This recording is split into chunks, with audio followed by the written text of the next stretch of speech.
right, we are live. Boy, my face is ashy than a mug. Let me turn this way or this way. All right, but I'm here. What's going on, family? We're live. My face always looks ashy the first few minutes of the show.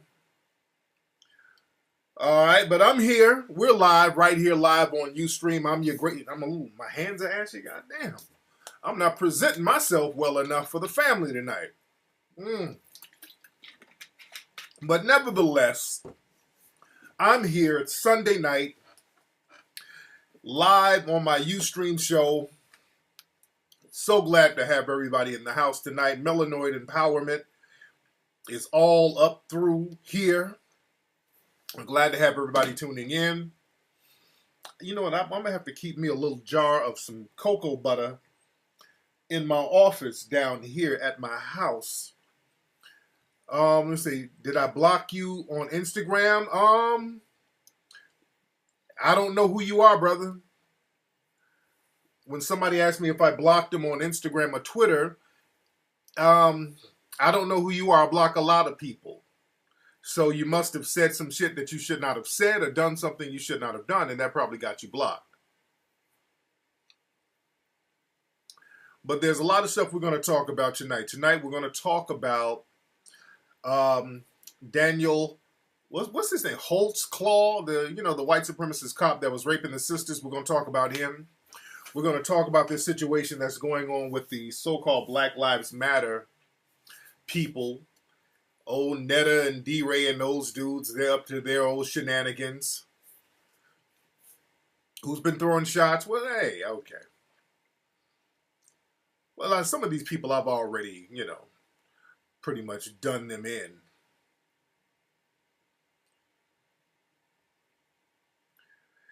But we're here. Get fresh out the shower. Yeah. So, yeah. And it's cold out. Yeah. Check out my shirt. I got this shirt over in Africa, by the way. I got it at the airport in Africa last week when I was over in Africa. Shout out to all my African brothers. Man. Well, I've already got on Diamond and Silk. I don't want to spend too much time on them. I've already talked about them and discussed them. So, yeah, Texas lady, I talked about that whole situation, which I'm not going into either. Texas lady, I discussed that last week, and I ain't got no dog in that fight. I have not seen the movie Creed yet. I did see that video of the dude, the Marine disrespecting that dude, and I talked about it on my last podcast at TariqRadio.com. TariqRadio.com. And shout out to everybody in the Bay. I'm going to be doing a lecture in the Bay. I think it's going to be Oakland. My man Bryson, he's putting that together. That's pretty much finalized. I got to get y'all the name of the venue. I don't know the name of the venue right now. I have all that for you on Wednesday. That's going to be, I think, January 30th. Also, I'm going to be in Cincinnati, Ohio. That's February 6th. And I'm going to have all that information up on Tariq Live pretty soon. I have all that information up on Tariq Live pretty soon. Well, Bryson, are you in here, brother? I need to get that flyer. I need to know the venue for the event in January, because a lot of people in the Bay, I know they want to come up. Yes, but I do want to see the Creed movie. I do want to see it. I heard it's pretty good. Shout out to an online news site called The Wrap Up. I did an interview with them, and they're in the Bay. I think that interview is up. Just listen to my interview on Black Talk Radio. I've been doing so many interviews, man. Shout out I did an interview with our brother Gus T. Renegade. I did that a few weeks ago.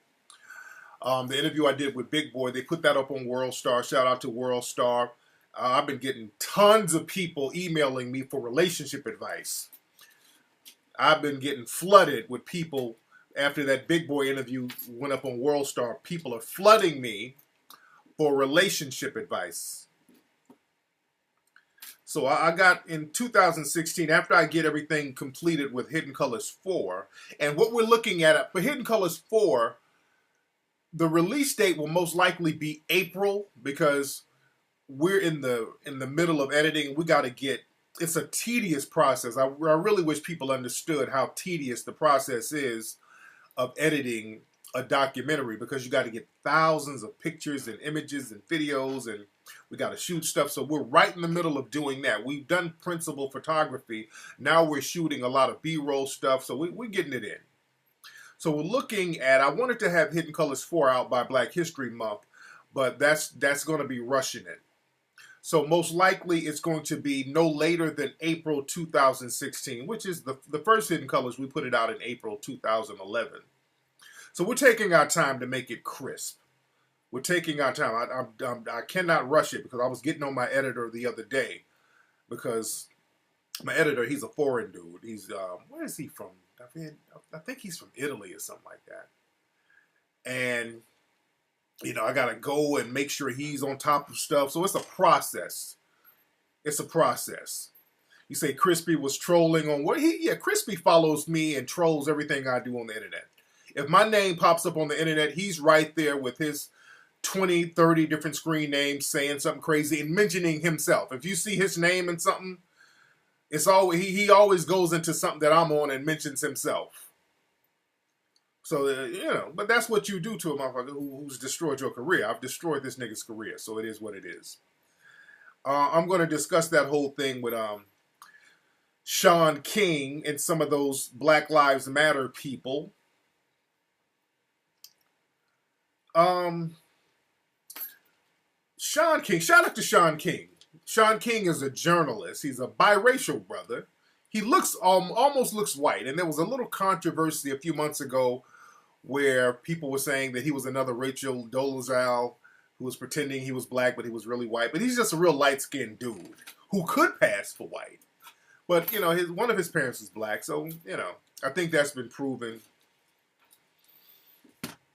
And Sean Paul Wall King. Now, Sean is a very good journalist, man. Sean is a very good journalist, and I rock with Sean. I fuck with Sean King. Sean King block you? Okay. But I rock with Sean King. Sean King does the work. He does very good research. The brother writes very good articles. And I rock with Sean King. I do. Now, last year, Sean King, you know, we're following each other, but Sean King sent me a private message after I had to check Netta. Y'all remember Netta, who her and her goonettes called my show a year ago on some troll shit. This Netta is one of these Black Lives Matter people. She's a troll on the internet. And basically, somebody pays her to kind of show up, disrupt stuff. You know, she's with the fuckery. You know, I exposed her a year ago. Netta started trolling me because I was giving money to the people down in Ferguson. And what happened was that was taking shine away from her. So I don't know if she has handlers or whatever, but she started trolling me and talking greasy about me on Twitter. And I'm like, wait, who are you? And, you know, she had a bunch of different screen names trolling me. And I'm like, I'm calling her out. I'm like, well, you're a fraud. You know, Netta, you're a fraud. You know, y'all remember a year ago they called my show on some fraud shit, trolling. And I called her out for taking selfies at the protest, talking about they're snatched for justice and, you know, out there just making this shit a whole big-ass joke, a whole big-ass game. Okay, this is Bryson. This is Bryson. He texted me. She said he tried to call the show. Bryson, call again. Bryson, call in. It's going to be at the Black Repertory Theater in Berkeley, January 30th. Bryson, do you already have... Bryson, let me have Bryson call up. Bryson from Melanoid Nation. Bryson is one of my lead editor at melanoidnation.org. He helps write some of those wonderful articles that you see. So Bryson, give us a call right now, brother, so I can have you go into details about the lecture on the 30th. And I'll get on Abby in a minute. Don't let me forget that whole Abby situation. Don't let me forget that Abby situation. But But like I said, with that Netta chick, that Netta was, just on some goofball shit out there in Ferguson. It was like making it a joke. They were tweeting shit where they were out there twerking and, just out there acting real goofy and childish. And it was, I'm like, look, y'all out there bullshitting. Hold on, this is Bryson right now. Let me holler at D. What's up, Bryce? What's up, Tariq? How you doing, man? I'm good, man. So, Bryson, what's the name of the place that the lecture is going to be in on the 30th? It's the Black Repertory Theater in Berkeley, California. Yes, indeed. Do you have a flyer for it already? Not yet. I've been talking to Ola for the past couple of days, and we're working on that right now. Okay, good. And when do tickets go on sale for that so I can put that up on the Tariq Live site? It should be on sale within the next 2 weeks. 2 weeks? Okay. Ooh, that's kind of pushing it because then we'll have like a month. Okay. Because we'll only have a month to really promote it. Okay, so yeah, we can get the ticket sales, faster so we can go ahead and, get it popping. So, people ain't got to scramble at the last minute. But it's cool. Let me know what's going on, brother. All right? That'll work. Thank you, sir. All right, man. Yes, indeed. So I want to see all the brothers and sisters in the Bay in the house. I want to see the whole Bay in the house. But yeah. So Netta and D-Ray, he's in that whole little clique too. D-Ray's in it too, and he's on that little fuckery too. D-Ray can get some of this work too, because he said some little slick shit about me too. He's tweeted some little moist shit about me too. So D-Ray, and I know y'all probably looking right now, D-Ray, you can get it too. I am the can man. You can get it too. I'm going to get on him and some of those other Gay Live Matter dudes in a minute too. I'll get on them in a minute. But y'all notice, man, it's that D-Ray, Netta, Ebony, because Netta is down with that whole Ebony.com crowd too, by the way. Jamila, Fraudinista Jones, all of them are in the same little clique. All right, no, we're not talking about D-Ray Davis. We're talking about D-Ray Macklison. D-Ray Davis is cool. But Netta and D-Ray and all those dudes, they're all mixed in with that Fraudinista Jones, Jamila. They're all mixed in with that crowd.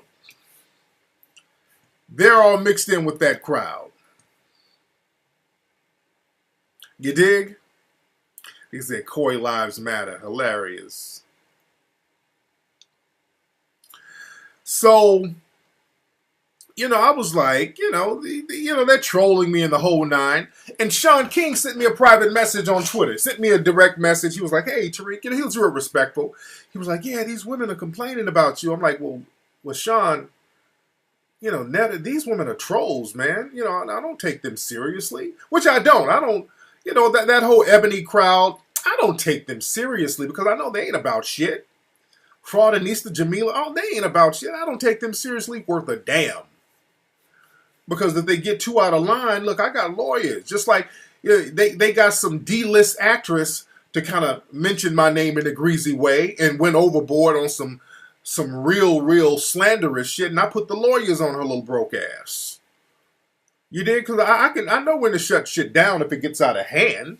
If it gets to the point of people being, when it gets to defamation. You dig?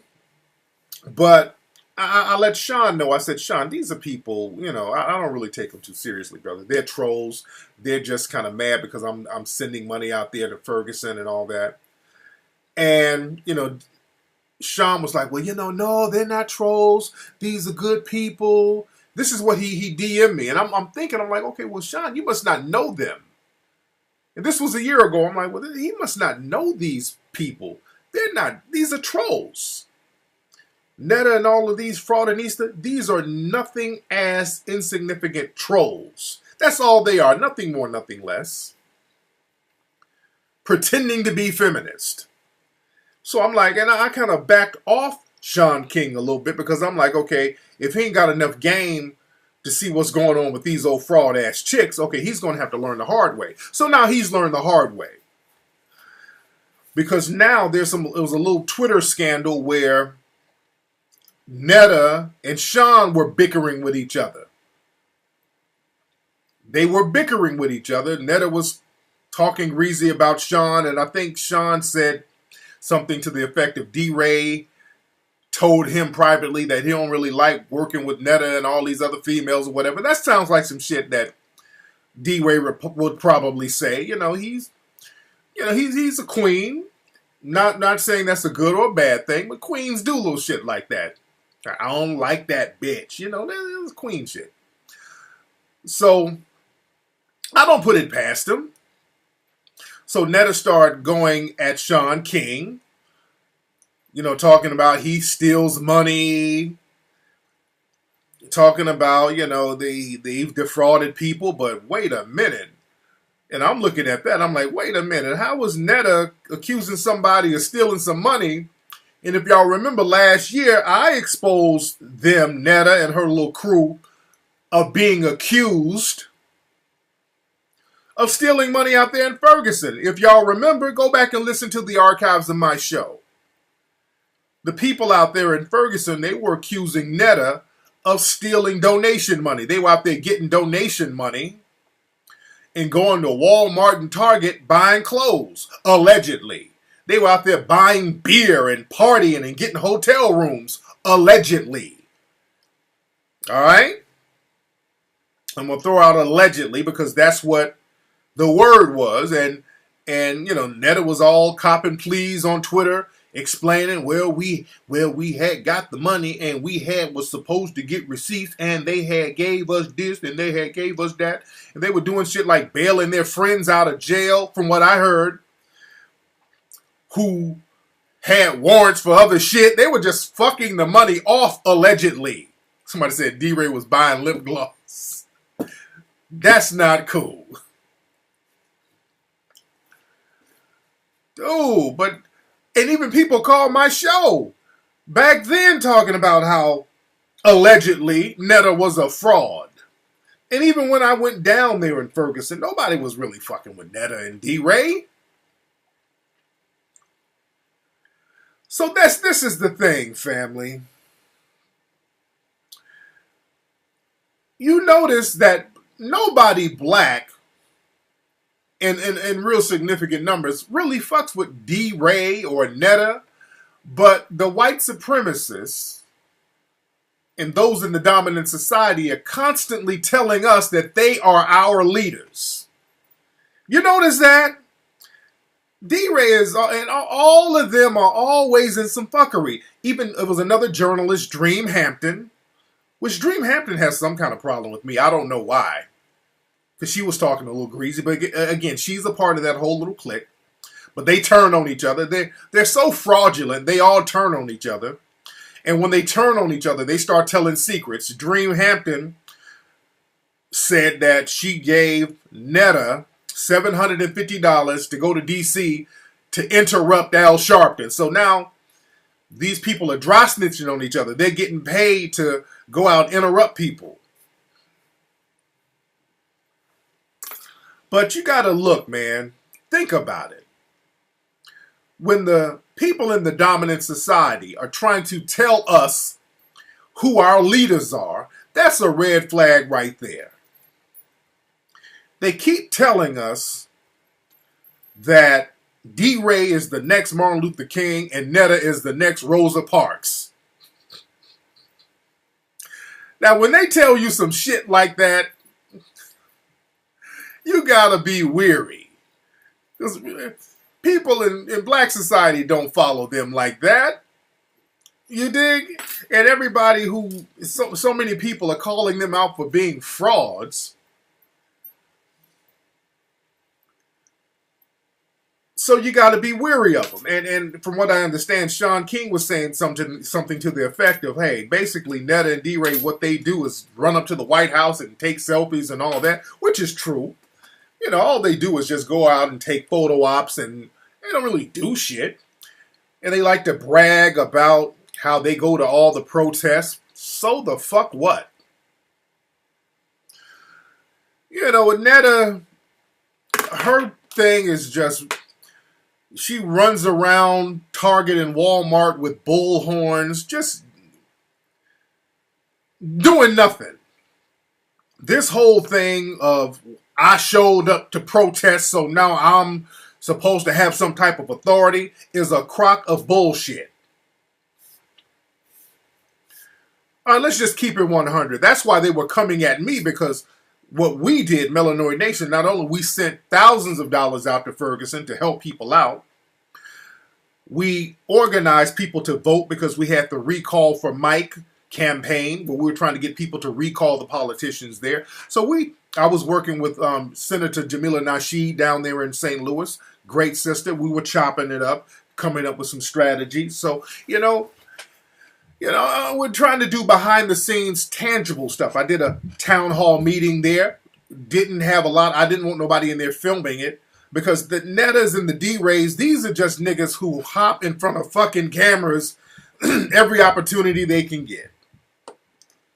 They just hop in front of a fucking camera. They're taking selfies all over the place. That's just their whole shit. There's nothing really tangible. You dig? And it's always some type of shiesty, fraudulent, bickering bullshit with them. And I'm tired of it. That's why I'm tired of everybody black being tied into Black Lives Matter, because that's funded by the white supremacists. And whenever the white supremacists are in control of the finances or the direction of something, there's always some type of fuckery as an aftertaste. There's always some type of fuckery aftertaste to it. Let's see who's calling here. What's up? Who's calling? Hey, what's up, Tariq? Hey, what's going on? Who's this? This is Mark from Cleveland, man. What's going on, Hey, man? how you doing? Excellent topic. What's going on, bro? How you doing? Quick question for the family. Where are those black feminists at? Where were they when those black women was getting raped by that white police officer? Where are they? Yeah. That's all I want to ask, brother. Thank you very much. Thank you, brother. I'm going to tell you exactly where they were. They were on Twitter blaming black men. They were on Twitter blaming black men. Those fake pretend feminists. They're not feminists. Let's be very clear. They are pretend feminists. Because being a feminist in and of itself is not a bad thing if you're doing something for women. Those fraud Anista Jones and Jamila, they ain't a feminist bone in their body. Netta, who claims to be, they ain't no damn feminist, man. You can't be what you don't act on. You just wake up one day and say, I'm a feminist, but you ain't doing shit to warrant you to be a feminist. You just running your goddamn mouth. That's like me waking up saying I'm an astronaut and I ain't never been out of space. I'm just a nigga running my mouth. But the whole situation with the white supremacist rapist who raped those sisters out there, where was it, in Oklahoma or Kentucky? I always forget.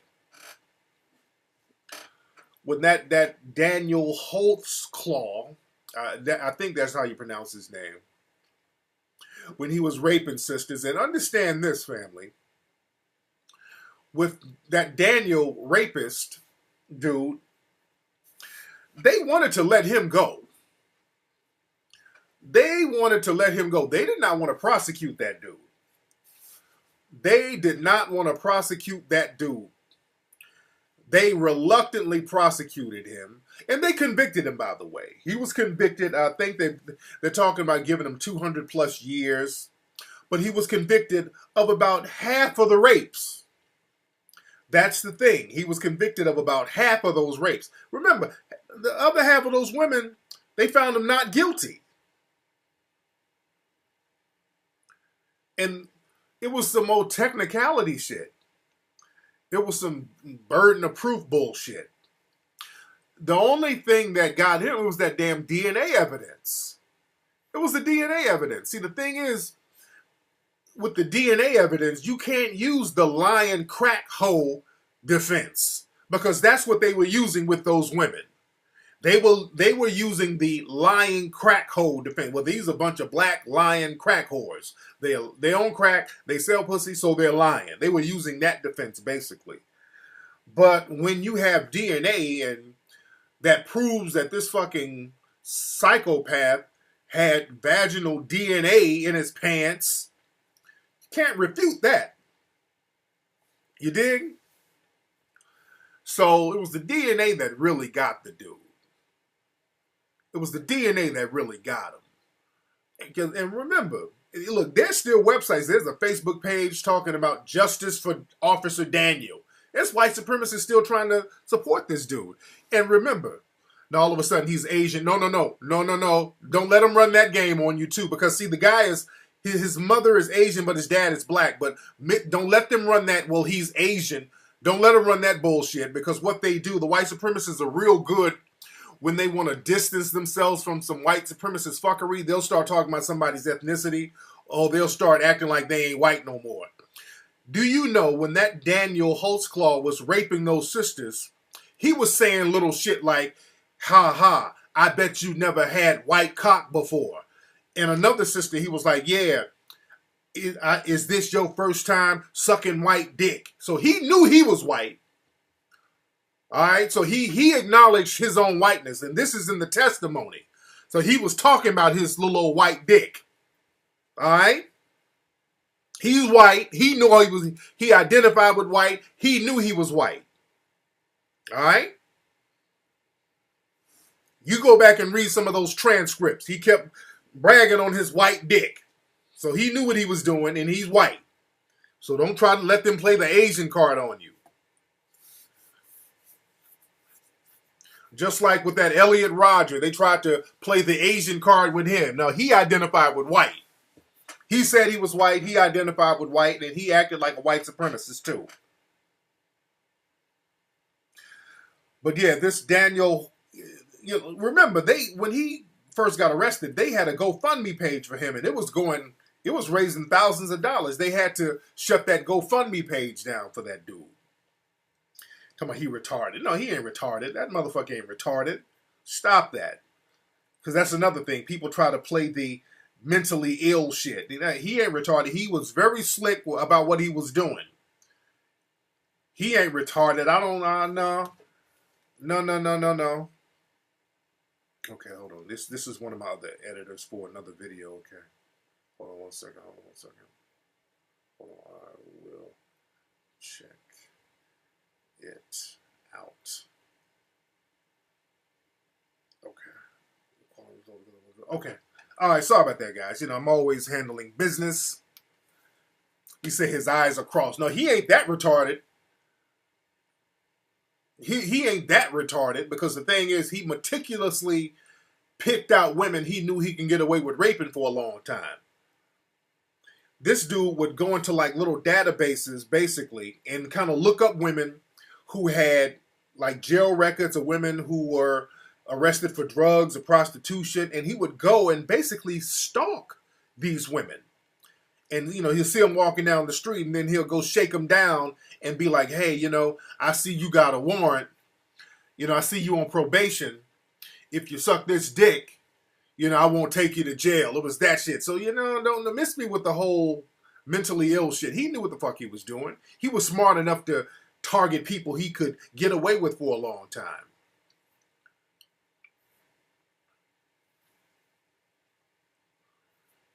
Now, the mistake he made, because he knew that a lot of women who had jail records or whatever, they would be scared to come forward. But he got one sister who was kind of a middle-class sister. She didn't have a jail record, and that's what really, she got the ball rolling.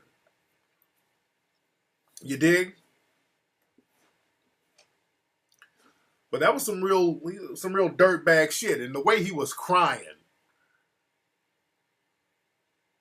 the way he was crying,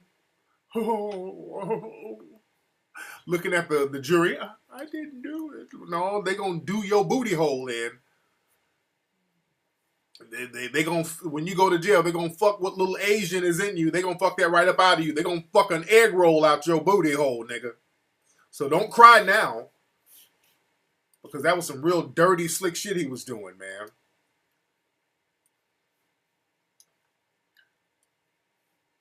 And this is the thing.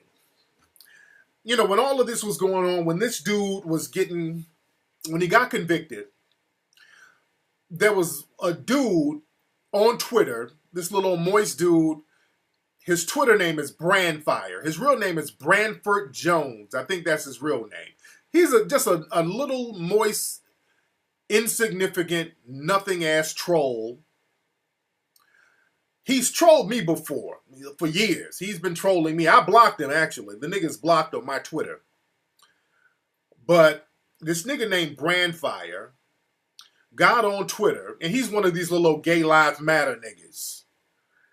So Brandfire, y'all can look him up, B-R-A-N Fire. That's his Twitter name.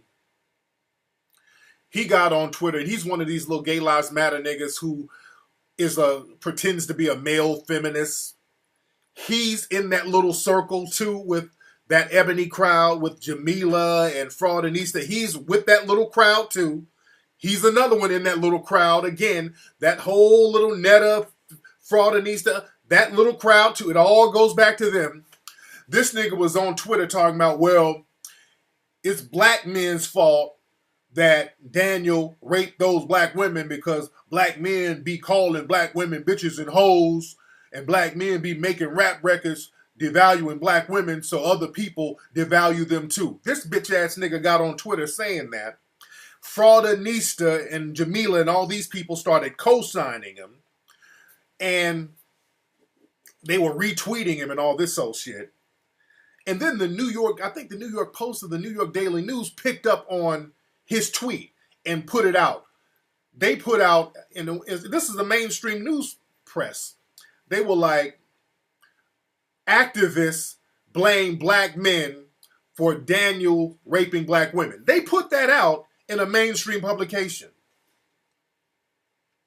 And that just lets me know that these little gay lives matter niggas and these pretend feminists, these people are on the take. I'm telling you, some of these people I think are paid trolls.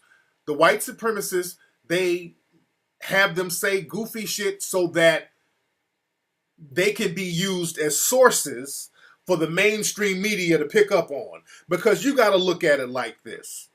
Why would the New York Post, the New York Daily News, write a whole article about an insignificant fucking troll saying some stupid shit?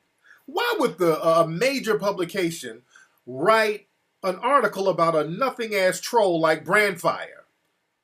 Some little goofy gay lives matter nigga just saying stupid shit on the internet. You dig?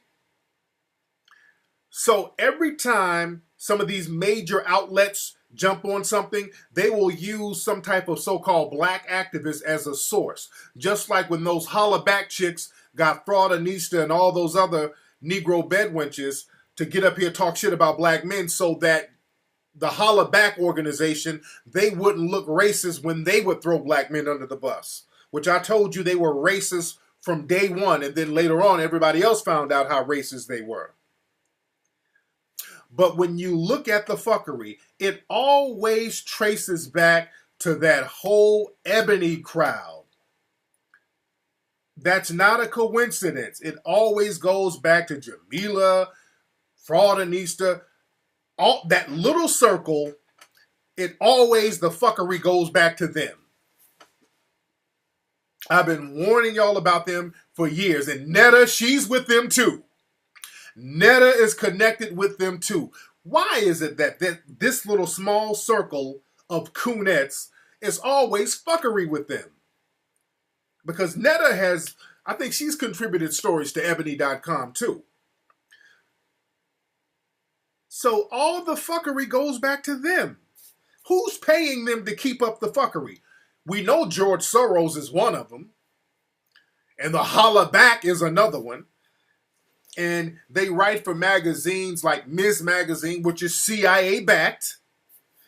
So when you look at the evidence, who's backing these folks?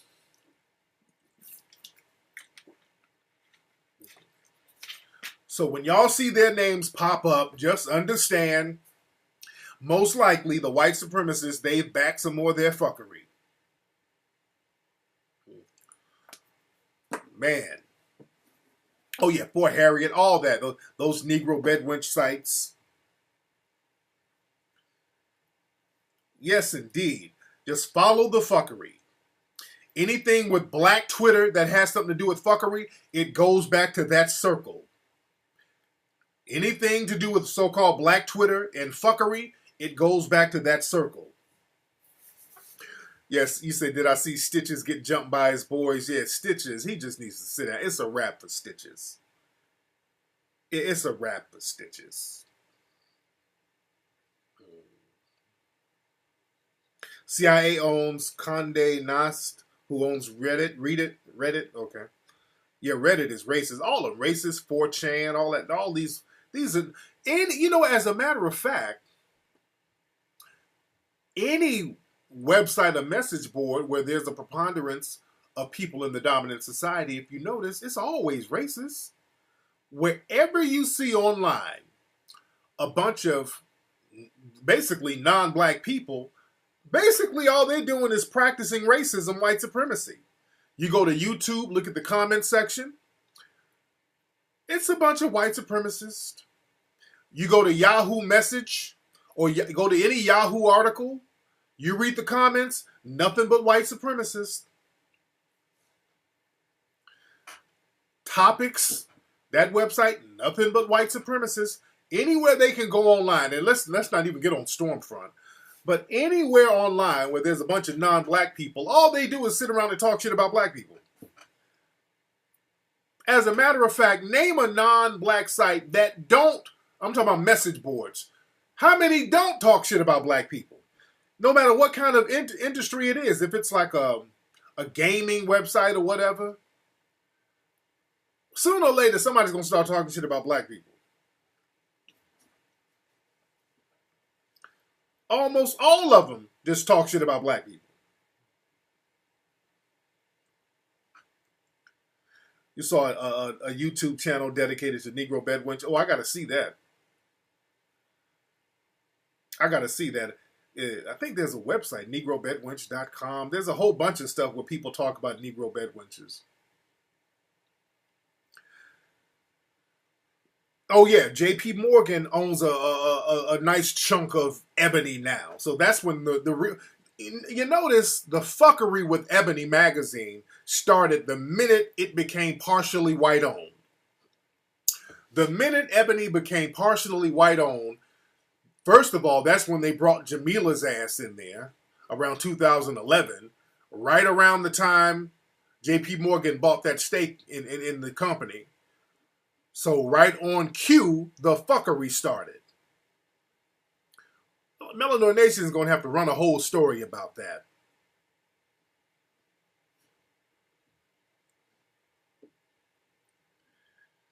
Black Lives Matter is not a grassroots organization. No, it's not. Raheem, whatever your name is, Black Lives Matter is not grassroots. It is not grassroots at all. Black Lives Matter is not grassroots on any level. It is not grassroots. That shit started from the top. Just like that Joseph Kony shit started from the top. When you always question a movement that starts from the top. Bring Back Our Girls started from the top. Always question a movement that starts from the top. Black Lives Matter is not grassroots. It's the farthest thing from grassroots imaginable because the average black person on the streets, they don't really fuck with it like that. That shit started from the top. Remember that Joseph Kony shit? All of a sudden, I think that was in 2012, all of a sudden we woke up one day and there was a whole big campaign online talking about get Kony. We got to get Joseph Kony. Nobody knew who Joseph Kony was. But basically, they were trying to create a brand new boogeyman. All of a sudden, we wake up one day, Rihanna, Puff Daddy, Soulja Boy, everybody's tweeting about this Kony dude. All these celebrities, everybody, actresses, tweeting about Joseph Kony. And if you have all of these so-called celebrities tweeting about somebody, that means somebody from the top of corporate told them to tweet that. And that whole Coney thing, it turned out to be a complete fraud. Because, and I talked about that extensively, what they were doing. They were trying to get money and funding to go into Central Africa to look for this Coney dude, acting like he was some type of active terrorist. And nobody's seen this dude for about a decade. They were showing old war footage talking about he's over there turning kids into soldiers. They were using footage from the fucking 90s. And I exposed that shit big time. I showed some of the people that were supposed to be child soldiers. They're grown now. One of the niggas lives in Atlanta. Like, one of these child soldiers, that nigga's over here in Atlanta at the damn club. Dabbing and shit.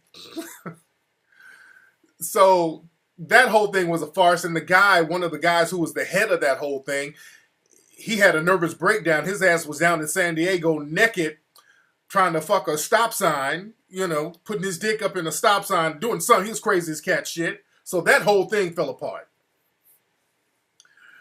Then you had the whole bring back our girls. That popped up overnight. That's something that came from the top. That bring back our girls. Then you had Michelle Obama holding up a sign to bring back our girls. Everybody's talking about bring back our girls, and they're talking about Boko Haram. Now there's a new boogeyman group. Boko Haram is a group who claim to have taken the Nigerian girls, and we got to get Boko Haram. And Boko Haram is some shit that's funded by the West. Nigga, I just left Africa. The people over there ain't goddamn, they don't have toilets. They don't have running water. But all of a sudden, some niggas got $1 million army tanks and rocket launchers. Get all the way the fuck out of my face. All right? And now with Black Lives Matter, all of a sudden, we get Black Lives Matter. Everybody's on TV. Everybody's up in the White House. Everybody's getting all this camera time. The mainstream media, they done pulled out some random unknown dude and some random unknown chick that really don't nobody like, Netta. And they told us, well, this is D-Ray. You're a new leader. Now, I know y'all niggas have never heard of him. Y'all don't know where he came from. And he's just some random gay dude that we done found somewhere. But this is your leader.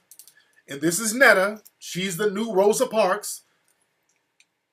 Because we say so. I know y'all don't know who she is. And y'all done accused her of stealing and all that. But we're going to overlook that. And she's still your leader. You got to question that shit.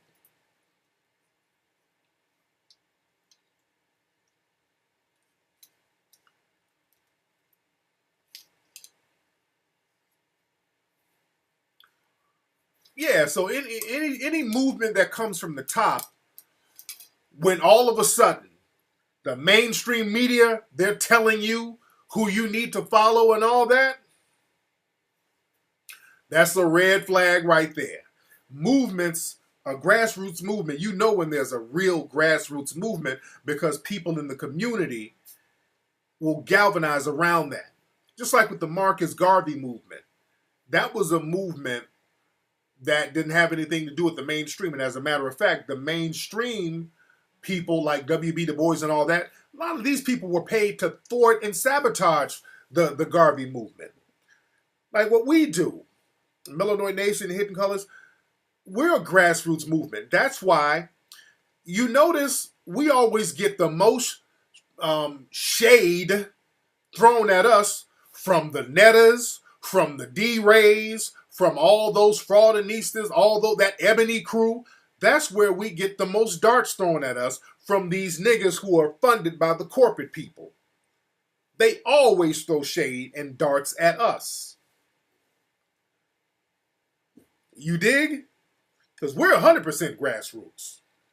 We're grassroots for real, for real.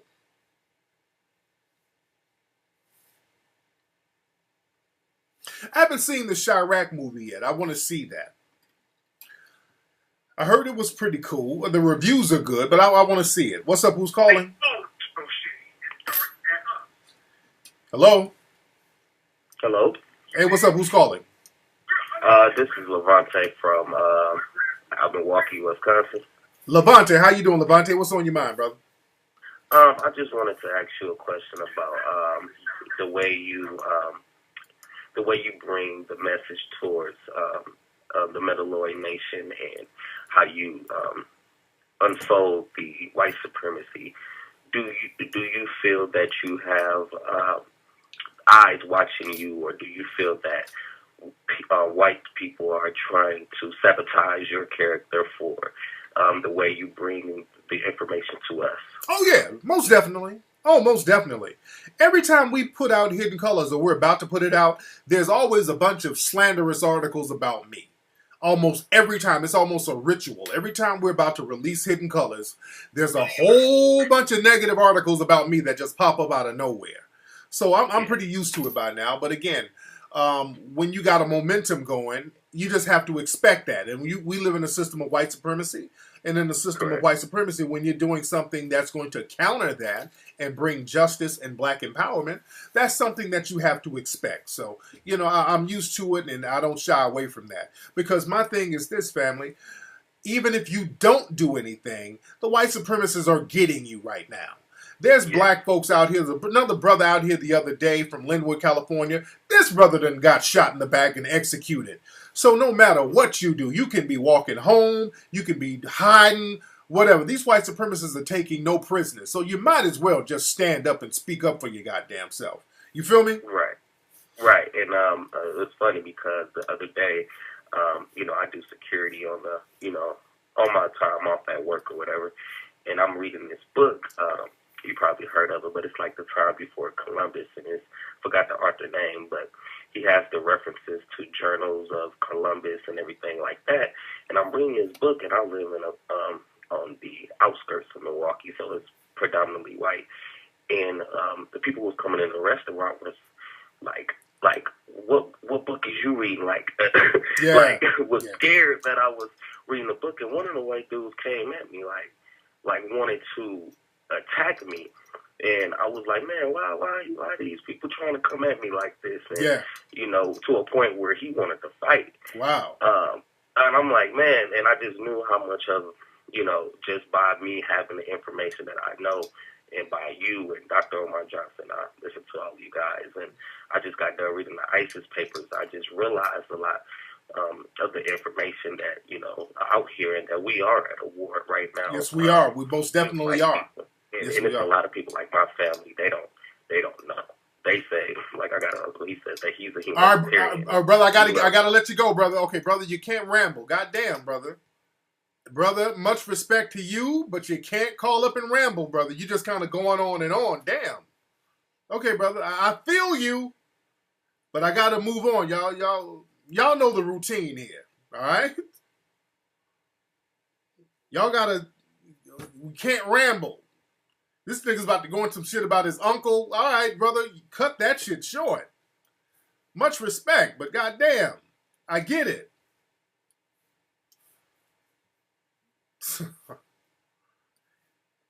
No, y'all can't do that now. Get to the point so we can get some other calls in here. All right, no disrespect to you, brother, but y'all know my get down, man. Billy, I'm gonna need you to call up. Billy PHX, whatever your name is, Billy, I'm gonna need you to call up, Billy. Yeah, y'all know my patience is real fucked up. My patience is short, man. But Billy, I see Billy in the room talking about, you know, he's doing the whole black people kill each other. Now, Billy, you're going to have to call up. I don't let people just troll in the room. Because if you believe what you say, you're going to have to call up with it. Billy, what area code are you calling from? Billy, what area code are you calling from?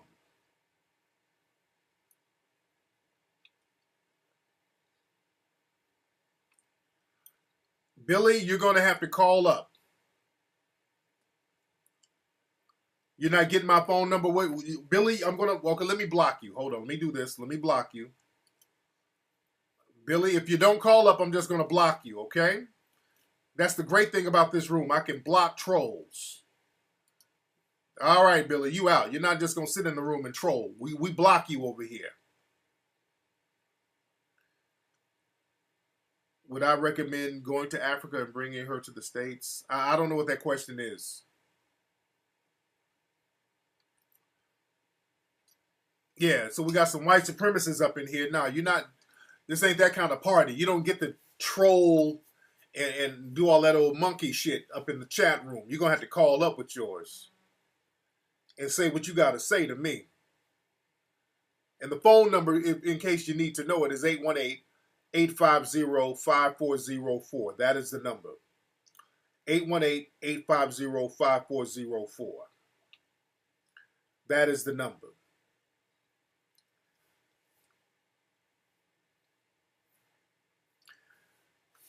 Now let me see who we got here. What's up? Who's calling? Hey, Tariq, this is Avery from Orlando, Florida. Hey, this ain't Ennis, is it? Who? Ennis. Nah, I said Avery from Orlando, Florida. What's your last name, Avery? Because there's another bitch nigga named Avery out there in Orlando that I don't like. Avery Randall. All right, you ain't him. So what's on your mind? Listen, I want you to speak on the importance of being armed. Can you do that? Yes, indeed. I can definitely do that. Thank you for the call, brother. All right. It's very important to be armed. Get your gun. It's that simple. Practice your Second Amendment. You better practice that shit tonight. You need to be getting a gun first thing in the morning because right now gun sales are spiking up. These white supremacists are loading up on guns right now.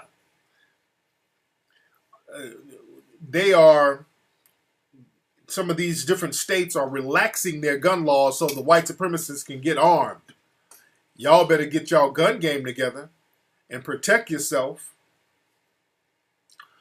But that Abigail chick, that Abby Fisher, her story is a trip.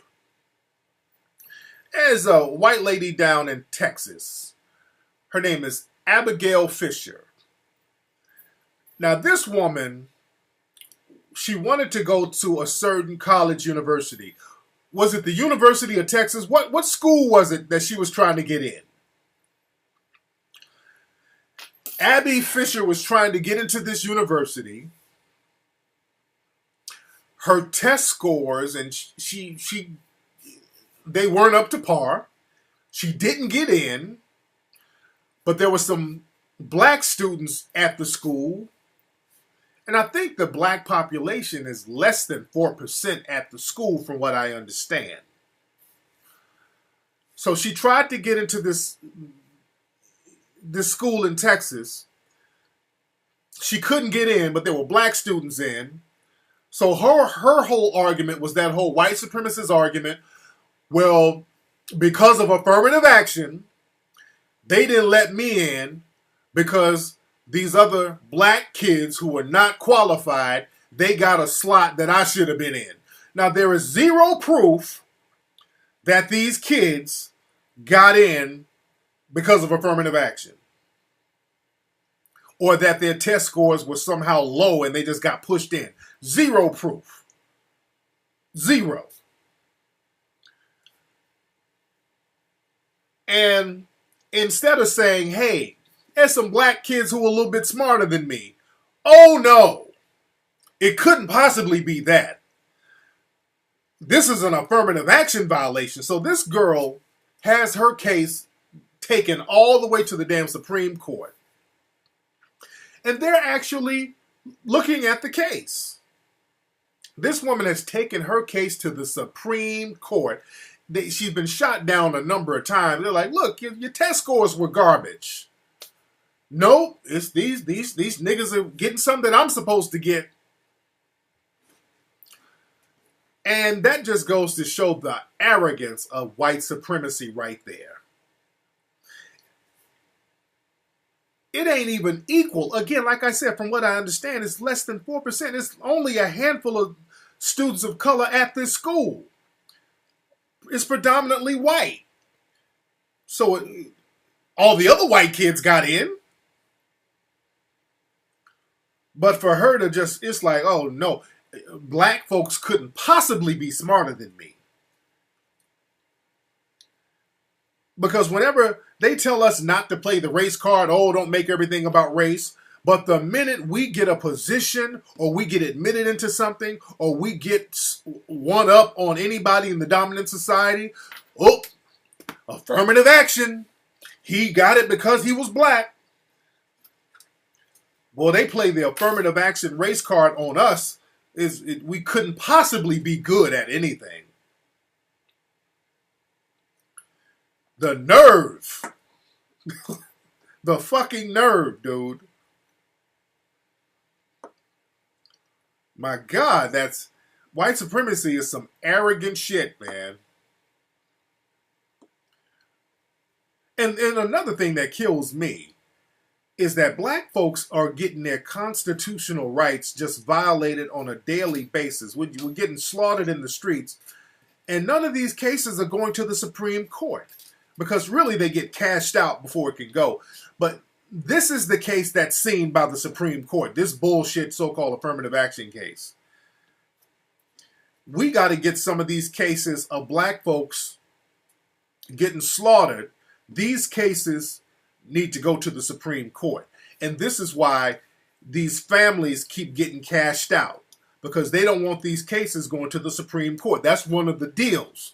When somebody gets shot or killed, they go cash the family out and they make sure, hey, before we give you this check for $2 million, you ain't gonna file no charges, are you? All right, don't file no damn charges. Let this shit die. And that's why you got these coon family members coming out. Whenever somebody in their family gets killed, they run out there, well, it ain't about race now. Let's stop all this fighting now. They jump on the goddamn coon train. You dig? Let me see who's on the phone. Hold on one second, fam. What's up? Who's calling? Hey, what's going on, Tariq? What's up? Who's this? This Nasheed from Jersey. I knew that accent. What's up, Nasheed? How you doing? Hey, what's up? Look, I wanted to bring something up that she said that confirms what you said. So, I was talking to this young lady from Haiti. Yes. And she was telling me that her mother was adopted. But however, when her mother was adopted, the people who adopted her basically turned her into kind of like an indentured servant. She became like the fucking nanny. Oh, of course. Of course. And that confirmed what you said. So I'm like, wow. So she was telling me this, but I wasn't surprised. Because I heard you speak about this. I'm like, wow. And we talked about that in Hidden Colors 4. That's what they do. That's what it would... Dude, I tell people, white supremacy... When these white supremacists are going over to Africa and Haiti talking about they're going to save the kids and, oh, the poor African babies, the poor Haitian babies. Dude, the white supremacists don't give a fuck about black folks here. Do you really think they give a shit about somebody in Africa or Haiti? They go over there and get people and use them as damn nannies for no pay, because now you got an African nanny or a Haitian nanny. And I see a whole bunch of African nannies where I live. They adopt these people. You make them the nanny. You save money. You don't have to pay them, because getting a nanny is expensive. Getting somebody to watch your kids and take care of your kids, that's like $1,000 a week. So now, instead of paying $1,000 a week or $4,000 a month, you got a motherfucker up in your house for free. They're glad to be there. They're not going to tell on you. They don't need no money. They're just there in the house. Or they can go back to that African village that's fucked up by the other white supremacists. So the white supremacists, they got them a nice little scheme going on. Also what they do, they have little sex rings that they go get Haitian and black African kids to be a part of too. And that's some shit that we gotta really, really acknowledge. Because these motherfuckers are sick, man. Yeah, that's crazy. Yeah. All right, Tariq. Hey, much respect, man. Thank you for the call. Yeah, man. They go over there and they just make you their indentured servants. You are an indentured servant to these people. They have no problem getting you from a Haitian village or getting you from the Haitian earthquake, and they bring your ass over here and you wake up and you ain't got no kidney. They harvest your fucking organs.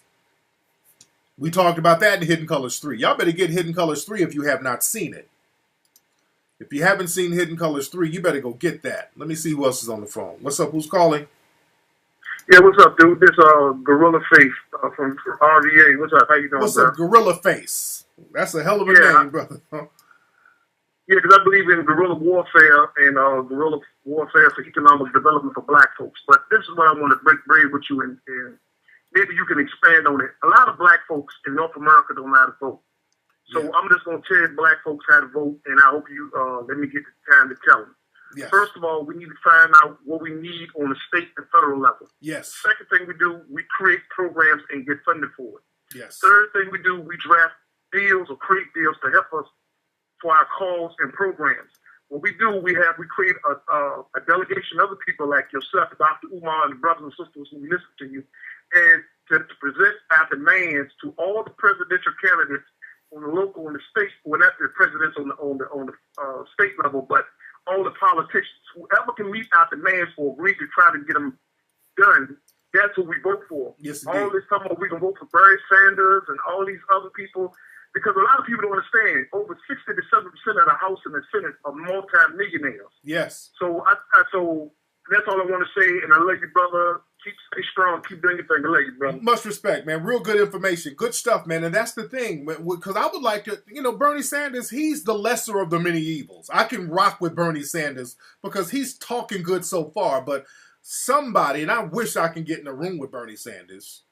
I wish I can get in a room with Bernie Sanders. I would lay down an agenda. First of all, I would say, hey, Bernie Sanders, we need something specifically for black people. We need to get rid of that benign neglect policy that's been in play for the last 40 years where people are not going to address the specific needs of black people. We need something specifically for black society, not minorities. The second thing we need funding allocated to start black businesses so we can get an economic base to pull ourselves up specifically as a black community because we've been disenfranchised as a black community. We need prison reform. We need to get these draconian laws off the books for black people. We need to get a program to funnel these black inmates out of the jail system and get them into rehabilitation systems that are black owned so that we can get funding for that and get an economic base. I'd be here all night with a whole list of shit. There's a whole bunch of stuff that we can start saying that we need, but the problem is, black folks, we get too divided on dumb shit, man. We get too divided on dumb shit. Now, but see, that's another thing. See, with reparations, what happens, and Claude Anderson said this a long time ago, we start talking about reparations, all they're going to do is pay the coons off to thwart it and sabotage it. That's all they're going to do. They're going to go get a bunch of coons, pay them off, just like those two bunny ruckus ass females. Just like those two bunny ruckus ass females to coon for Trump and then put them all up on the news. And that's the thing. We gotta create a mechanism to do something about all these coons. Because look, the cooning epidemic is at an all-time high. Even with that rapist, Daniel Holtzclaw, whatever his name is, I always get his name wrong, but fuck his name.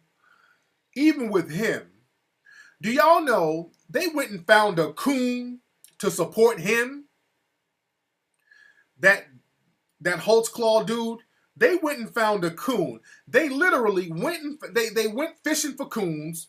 They went and found some coon that he went to college with who played on the football team with them. And they found this coon and interviewed him. Look at this.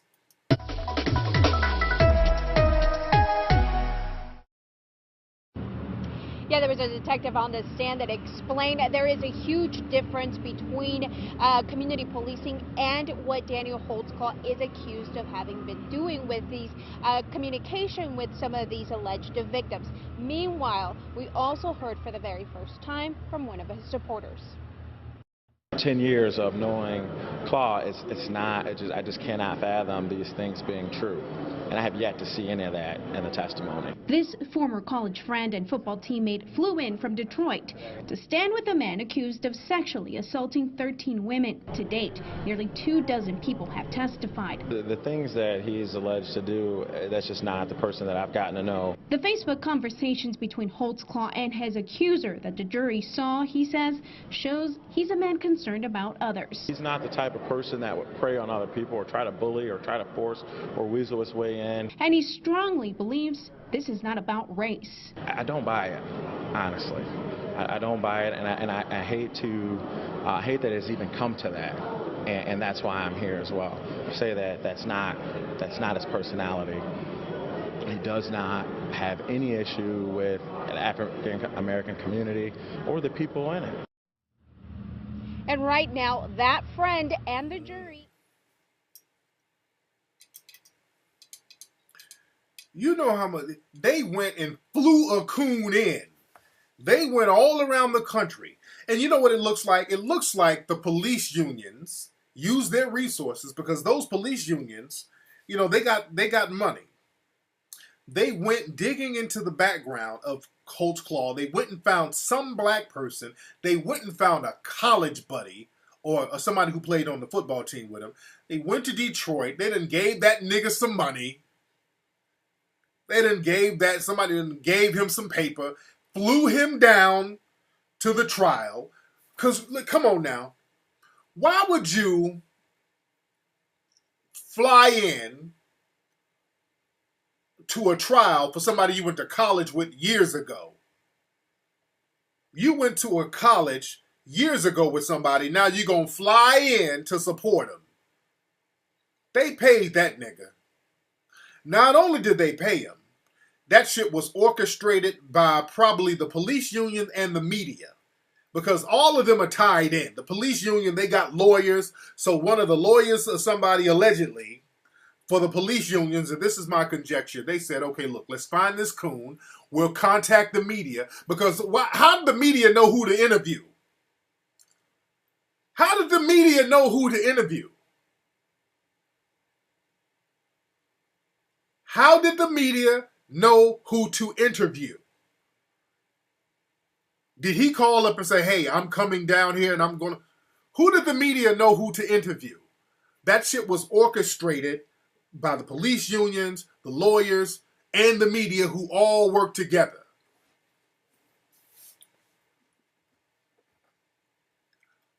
The media, they just don't interview some random nigga.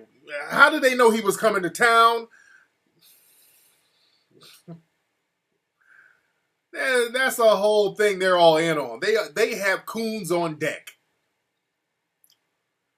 So he flew in on Coon Air. Not Con Air. He flew in on Coon Air. On the Coon plane. He took the Coon train down there. Yeah, so the police union set that up. Because that nigga didn't even believe the shit he was saying. All he was saying was a bunch of the coon catchphrases. Oh, he's a good person. I don't believe that. I don't think it's about race. The fuck are you talking about, nigga? See, niggas like that, man, we got to have a punishment mechanism, economically, socially, or whatever, for that type of coonery.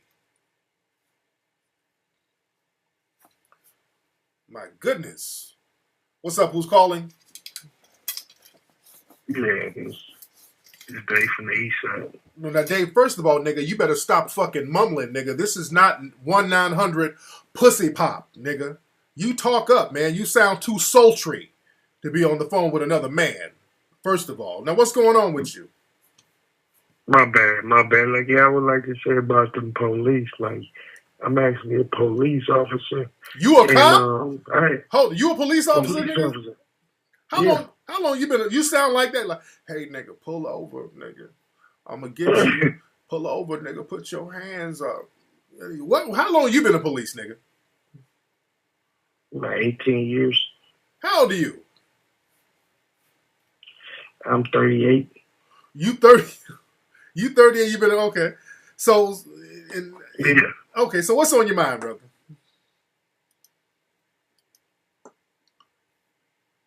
Hello? Yeah, I had a police officer back me down, and I went through my command because I was off duty, and I pulled over because of a car had flipped a couple of times, and I went out to help the guy, and they were like totally like not paying attention to the person that was hurt, and I tried to help him, and you know, after a while, I was like, "You're gonna help this guy," and they actually like was clutching their guns like, "You need to get out of here, get out of here." And my cousin was with me, and she was like, "Wow, this is crazy." When I went to my command, it was like no support or nothing like that. Okay. You know. Okay. Well, I got footage. Well, I got footage of you on top of the police car when they pulled you over. Is this you right here? Hold on.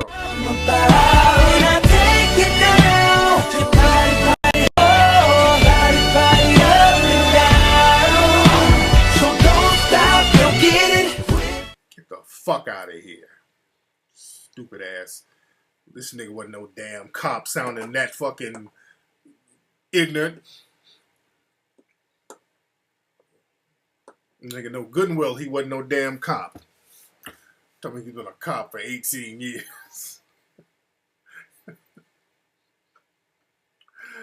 Well, nigga, you been a cop since you were 20? Okay. Nigga, you have not been a cop since you were 20 years old, nigga. You sound retarded.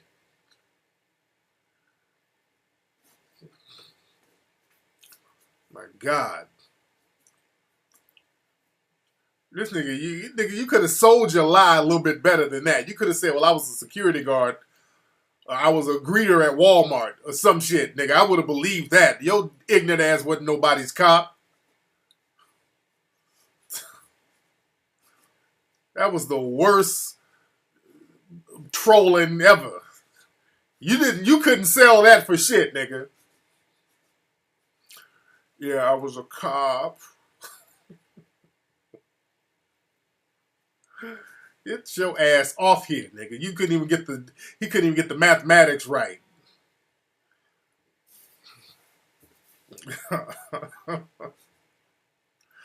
What y'all giving these niggas? First he called up sounding like he's taking a damn bubble bath with a loofah sponge in between his damn legs. So I was uncomfortable with that. That nigga's on that flocker. What's up? Who's calling? Hello? Hello, what's going on, Tariq? What's up? Who is this? This is Ernest calling from Nashville. Ernest from Nashville. What's on your mind, Ernest? What's up, man? My computer's a little delayed. I'm still tripping off that last troll call. Yeah. But I wanted to ask you a question, man, to speak on. First of all, thank you for taking my call. I'm a big follower. Much respect. Been following you since the first Hidden Colors. Yes, sir. But talk about, like, you know, when you talk about police violence and stuff, and the white folks always come with the, well, what about black on black violence? Yeah. What's a good redirect for, and you know, some coon ass black folks say the same thing. Oh yeah, always go back to what about white supremacy? That's your answer. Yeah. What about white supremacy? Well, black on black crime, no, sir. Black people get punished for their crimes. The white supremacists don't. So what about white supremacy? It's just that simple. You can quickly go back to it. Do not start quoting stats and all that shit. That's a waste of time. And that's what they want you to do. They want you to start quoting stats. So now you ain't talking about white supremacy. Immediately go back to white supremacy. If a black person is saying it, just ask them, okay, well, look, nigga, what's wrong with you? You black, why you commit so much crime? You know, if a black person is saying it, but when a white person is saying it, all they're trying to do is deflect from you talking about white supremacy. So you always go back to white supremacy. Do not let up on that. What about white supremacy? That's just an argument down once you say that, though. Exactly. Always goes. All roads lead back to white supremacy. When they start, well, black people commit, no. Black people, when they commit crime, they go to jail. The white supremacists do not. So why are you not discussing white supremacy? Well, white supremacy, we got a black president. Sir, that black president can't do anything for another black person. So what about white supremacy? Always stay on white supremacy. Do not deflect from that. Always go back to it, because that's what they're trying to get you to not do. Talk about white supremacy. You dig? Yeah, I appreciate that. Appreciate that. Much respect. One other thing, if I could. Go ahead, bro. I listened to an interview Young Jeezy had last week, and it was real interesting. He brought up how, like, when someone of Muslim faith commits a crime, it's always all the Muslims. Yeah. When somebody black commits a crime, it's the black culture. That's the culture. When a guy walks up in a church and kills 12 black people, he's a lone wolf.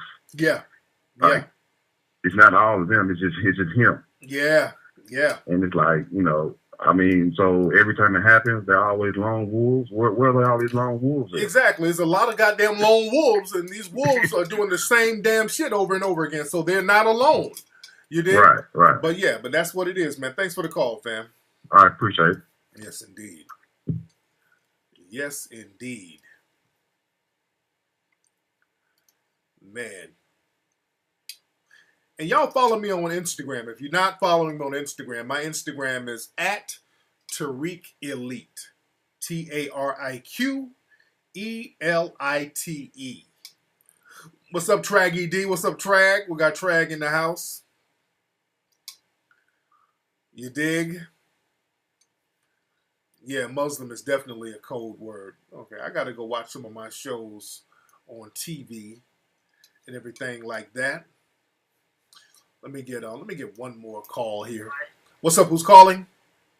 Hey, what's up, big boy? What's going on? Who's this? This is Rob from New Orleans. Rob from New Orleans. I got to get down there to do election in New Orleans, man. All my New Orleans promoters, y'all holler at me so we can make it happen in New Orleans. What's on your mind, brother? I had a quick question about white supremacy, man. You just came back from South Africa, right? Yes. Would you say that South Africa would be the headquarters of white supremacy? Because I know the whites in that country is a minority, but they still running shit like, crazy. Do you think that's that's the blueprint for white supremacy? For what you think, because I've never been there. Yeah, but the way it is, white supremacy is a global thing. So I wouldn't say there's no specific headquarters for it, but it's heavy in Africa. Because a lot of black folks, they talk about, we need to go to Africa. Man, if y'all understood how white supremacy is in their asses in Africa. So white supremacy is a global phenomenon. And even over here, it's heavy. So it's not about going to a specific location, because the white supremacists, they're all over, not just a specific location. And wherever they go, they're going to bring white supremacy with them. So what we have to do, we got to start bringing black empowerment with us. Everywhere we go, not just Africa, not just wherever we think we're going to run to. We got to stand where we are and have a mentality of empowerment. Because if you don't have an empowerment mentality, no matter where you go, you're going to be subjugated. If you go to Africa and you ain't about creating an economic base, you're just going to get subjugated with everybody else and be living in a shanty town. So it's all about your mentality. Our brothers and sisters over there, especially in South Africa, they are in the dark about empowerment. It just shocks me how in South Africa, black people are 80% of the population. White people are only 8%, but they dominate. Literally dominate you. And the thing is, the black people there living in those shanty towns, you ain't got nothing to lose. So I'm like, how come you ain't raising up? You ain't got shit to lose. Yeah, that blew my mind, bro. That blew my mind. I'm walking around these shanty towns and people ain't got no toilet, no running water. And the people across the street are white and rolling in dough. I'm like, I can't, I don't fathom this. If you ain't got nothing to lose, how y'all sitting around just accepting this bullshit? But I've been in Nigeria, but I've never been to South Africa. I didn't know it was that crazy. Yeah, man. Yeah. I advise people to take a trip to South Africa. The brothers and sisters there are absolutely beautiful and wonderful, but I just hate the dynamic that's over there. But the brothers and sisters are absolutely beautiful, though. Thank you very much for the call, brother. Yes, indeed. All right. Shout out to the Nigerian brothers and sisters too. One thing about brothers and sisters in Nigeria, a lot of brothers there and sisters there, they're still controlled by the white supremacists to a large degree, because the white supremacist controls their economy. That's why we got to get our economic game in order and really understand how to create an economic base, to create an economic economy, so we can start doing international trade. I'm going to talk about that in my lectures coming up. We got to get real deep into that. Somebody said I should get more into the ism in 2016. I am. I'm going to get back heavy into the game, because the people are, man, I was out today, with some Hispanic dude stopped me, Mexican. He's like, Tariq, man, I love your books, man. Love your stuff, man. When is your next book coming out? Because there's a lot of people who still want the ism. You dig? That's where the real money is. I'm telling you, that's where my real bread and butter is. Just breaking down the ism and the game and the dating, because that's a universal thing. People from all racial groups love the ism that I spit. That's just a pool of money sitting there. When I'm spitting just straight ism, I got TV shows, all types of shit that are just lined up for that. And I'm going to get back into that in 2016. You know, but I have to do what's necessary. You understand? It's necessary for my community to be about empowerment, because we're going through so much shit. So it would be inappropriate for me to ignore a lot of the stuff that's going on. So that's why I do the documentaries and all that stuff. Somebody said the game advisors like detox. It is, man. It is. But I got some stuff, man. I'm getting the game ready, the ism.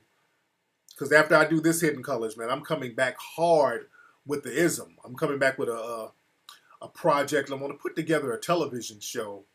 I'm trying to come up with some ideas of how I'm going to do it, where we're just dropping game, teaching people game, and I'm trying to figure out what's the best concept to fit into today's television formats.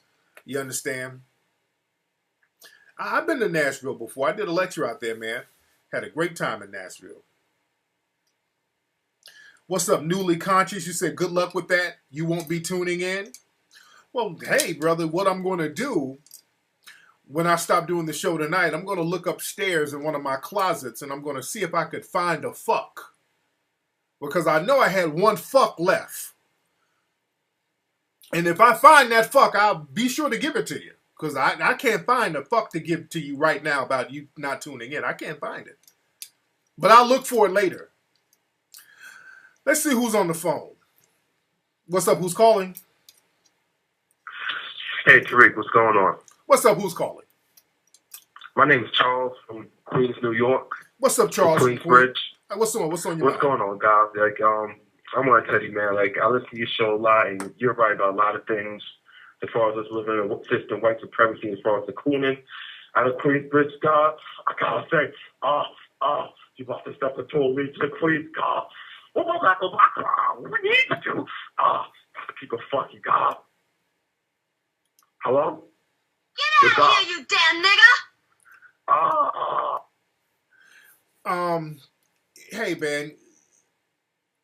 Y'all stop selling these niggas tainted flocka. Y'all selling these niggas some bullshit-ass weed. Y'all selling these niggas mollies that has all types of unnecessary chemicals in them. Y'all stop selling these niggas bullshit-ass drugs, man. Y'all fucking up the dope game selling these niggas that bullshit.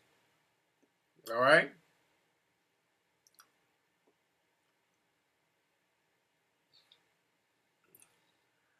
My God.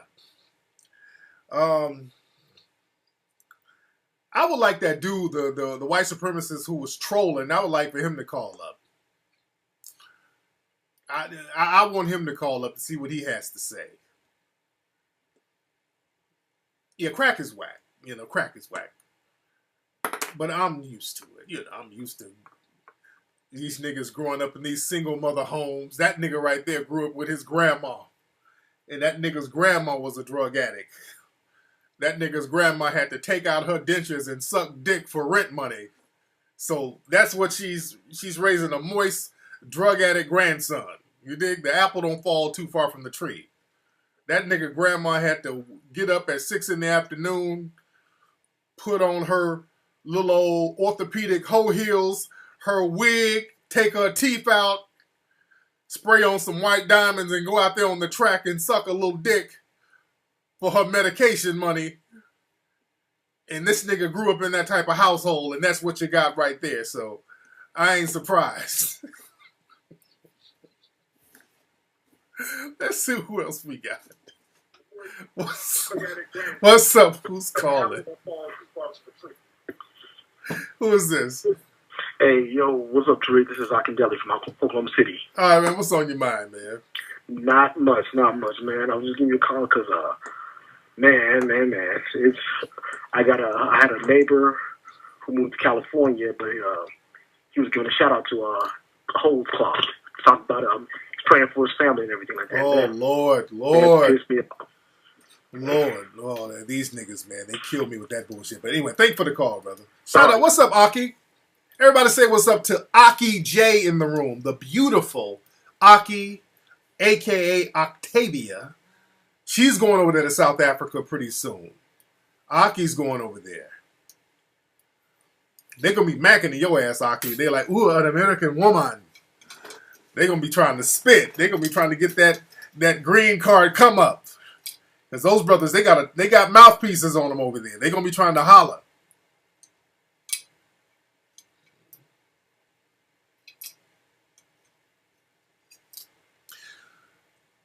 How do you handle your daughter's mom when she don't respect me? Well, you got to be a man of hers. You got to be able to charge her to the game. And she has to know that.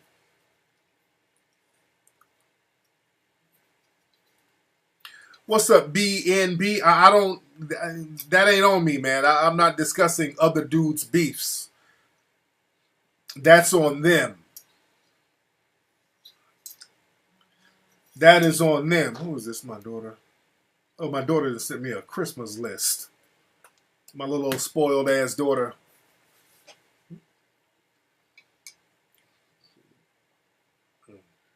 Yes, Aki is fine. Yes, he is. Oh, yeah, my boy Tingo is cool. Tingo is that dude, man. Tingo is cool. Say, you might need you a Tunde. I don't want you to don't get caught up in a harem, Aki. You think like, Aki, you're going to be one of my 5 wives. You know?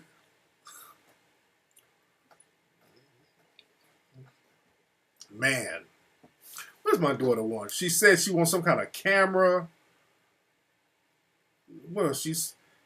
She said a Forever 21 gift card, some MAC cosmetics. The hell? Some kind of shoes. That Rihanna got out.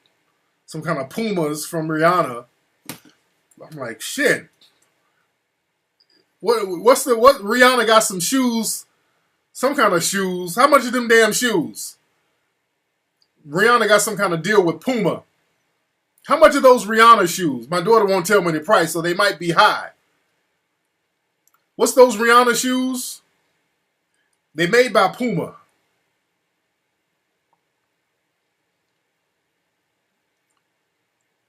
What's the name of them? Some of y'all probably know what they are. They call thought shoes. Hilarious. My daughter told me Creepers or some shit. Some Creepers by Rihanna. And they sound like they're expensive. The Rihanna Creepers.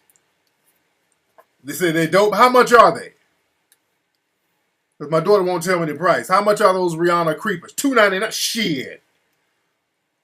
I'm going to get her some Keisha Cole flip-flops. Shit. $2.99. Shit. I'm going to get her some Mary J. Blige Ugg boots. Fuck that. Fuck Rihanna in them shoes. Damn that. Shit. So then 150, but still, that's kind of high. Damn. You look like some skateboards. They about 120. Shit. Yeah, they got a real thick sole on them. Yeah. Let me allow links. Hold on. The big front one. Oh, let me allow links. Hold on. Shit. That's expensive as hell. Allow link. Let me allow links. Send me a link of them. You're 139 on eBay. You're trying to get out of corporate slavery. You got a major debt, student loan, or have the money. Now, what you got to do, man, you got to start stacking your money up on the side. You know, stack your little money up until you can start going into business for yourself. Okay, let me see. The Creeper by Rihanna. Okay, well, they're cute shoes. Okay, they're not bad. They're cute little shoes. Yeah, my daughter got that trendy teenage thing, you know. Because I buy her some shit that costs $200, and then a month later, like, that's out of style. I need to get a new one. Like, shit. Damn that now. I ain't about to start buying shit every month to keep you in style. Shit, back in the day, I put that back in the day speech on it. Like, back in the day, shit, you would wear shit for a damn year or two. We wear the same goddamn shoes through high school.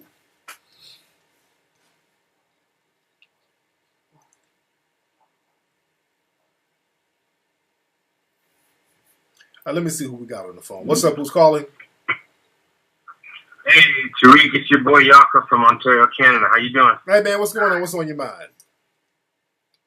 Hey, I saw you were in South Africa. I'm actually from Ghana myself, and I'm like, listen, how are we going to really help our brothers and sisters in South Africa to create a system to really fight this New Age supremacy out here?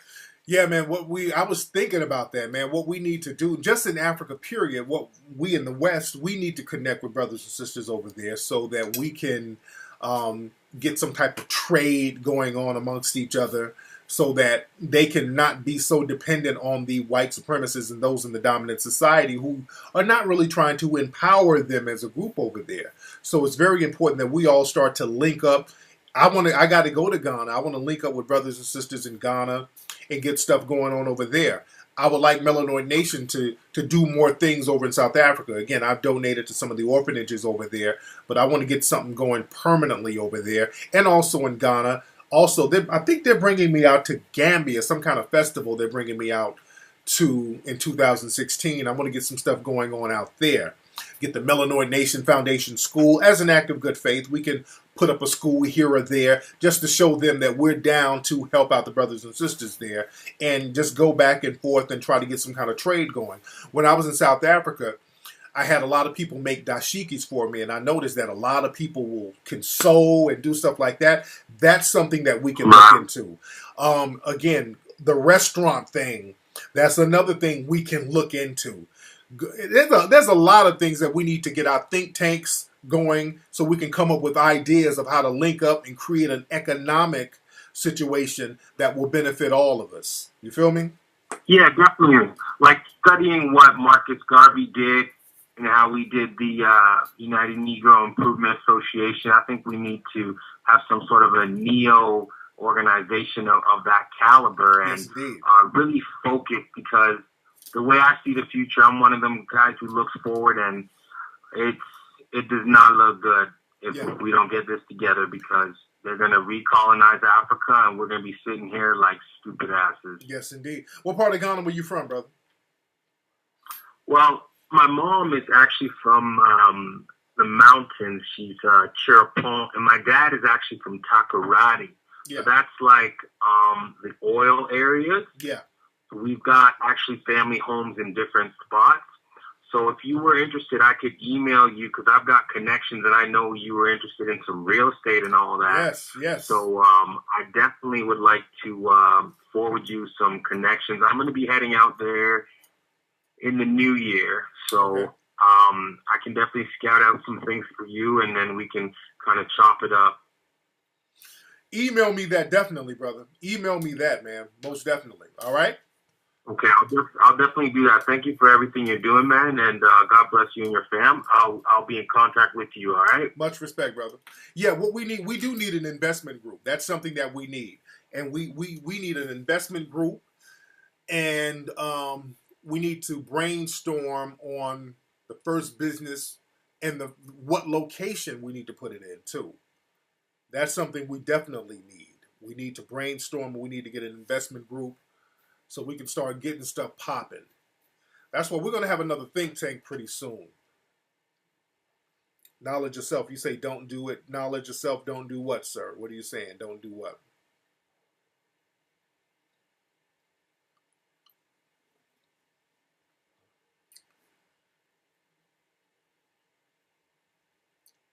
Has a makeshift Warren Ballantyne has a makeshift co-op. Sounds suspect. I don't know what that means, Texas lady. Oh, don't do my oh no, he's cool. No, my brother's cool. Now I wasn't gonna do my man Greasy.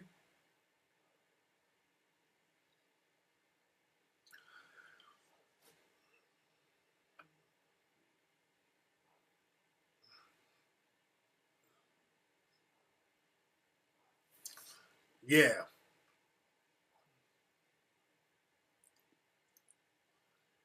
Yeah, man, we just need to yeah, an investment group is something that we need to do.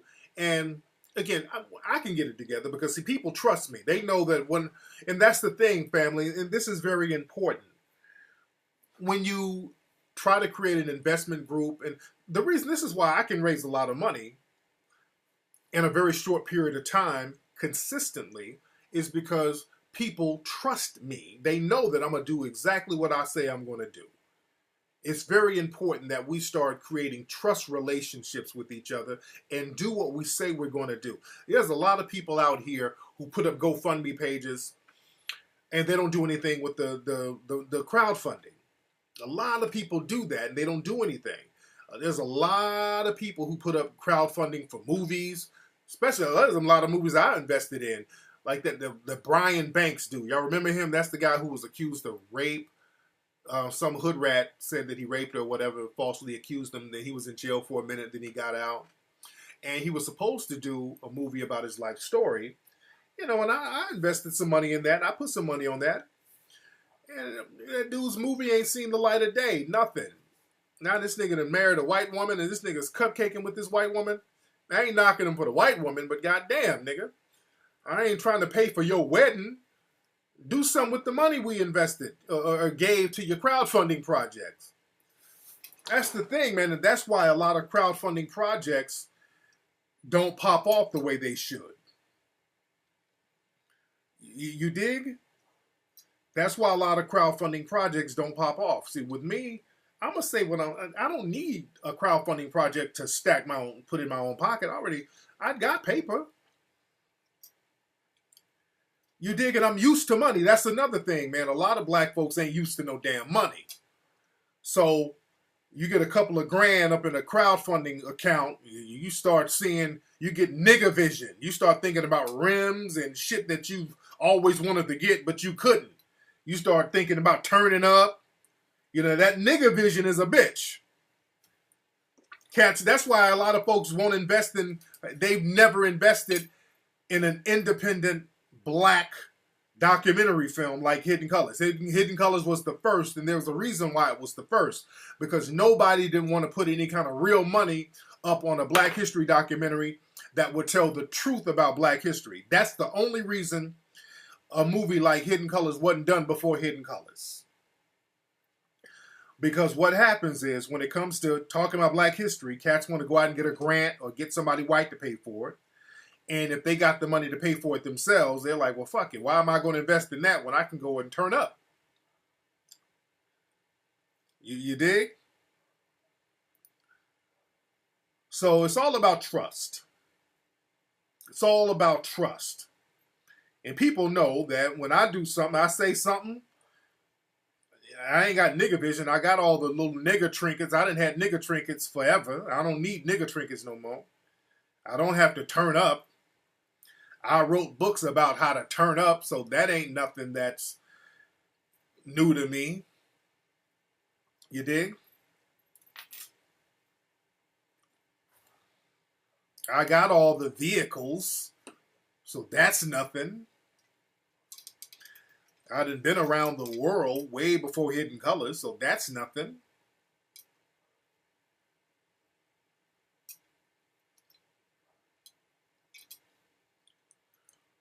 So it's all about trust. You got to build trust. You got to let people know that you're trustworthy. What are my dogs barking at? Let's see who we got on the phone here. What's up, who's calling? What's going on, Tariq? What's going on, y'all? This is Kwame from Toronto calling. There's a lot of Toronto people, man. What's going on with you, Kwame? Yo, I'm chilling right now, just taking in your your podcast and whatnot. I just had a quick question. Like, I just wanted to know how come like African Americans, they don't like to consider Africans black. They be like, nah, you're not black, you African. Like, you know, I get that problem with a lot of African Americans. They be like, nah, you ain't black. Those are dumb niggas, man. Those are just dumb niggas running their fucking mouth just for the sake of running their mouths. They don't and that's another thing. Y'all stop letting dumb niggas be the representatives for black society. Because what happens is that people will engage in a couple of dumbass niggas saying dumb nigga shit, and they be like, well, man, black people, man, they be acting funny. It's those dusty dumb niggas you're talking to. That's dumb nigga talk.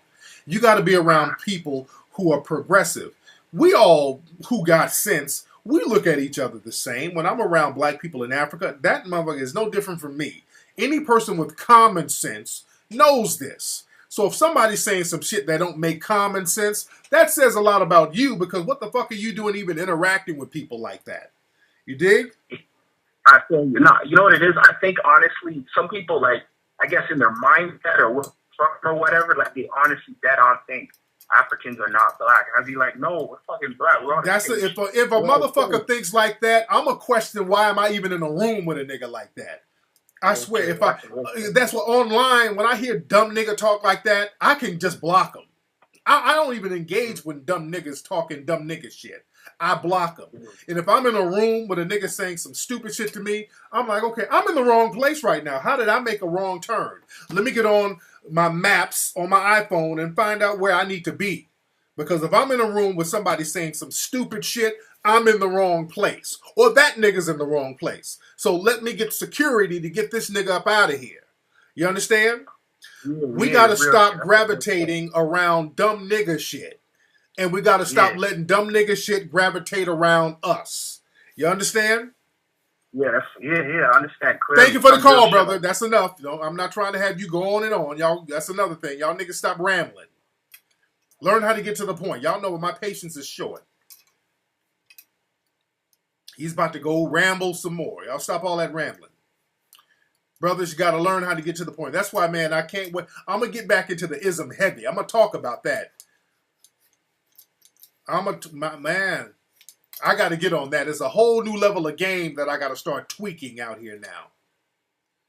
That's another thing what all this rambling dudes got going on. Y'all got to learn how to make your mouthpiece like a laser beam. Your mouthpiece has to be direct and to the point and concise. Too much rambling going on with dudes. We're going to have to step this game up, this filibustering, this talking in circles stuff. You dig? Yeah, we got to get this together. And don't forget, fam, go to TariqElite.com to get that gear. Go to TariqElite.com to get all that fresh gear. TariqElite.com, TariqElite.com to get that fresh gear. TariqElite.com. You dig? Can I do a lecture in California? I will be in California. I live in California. I live in SoCal, but I'm doing a lecture in the Bay in Berkeley, around the Oakland area, January 30th at the Black Repertory Theater. So I want you guys in the place. You think now I got to get up here? My wife and my kids upstairs. My dog is barking.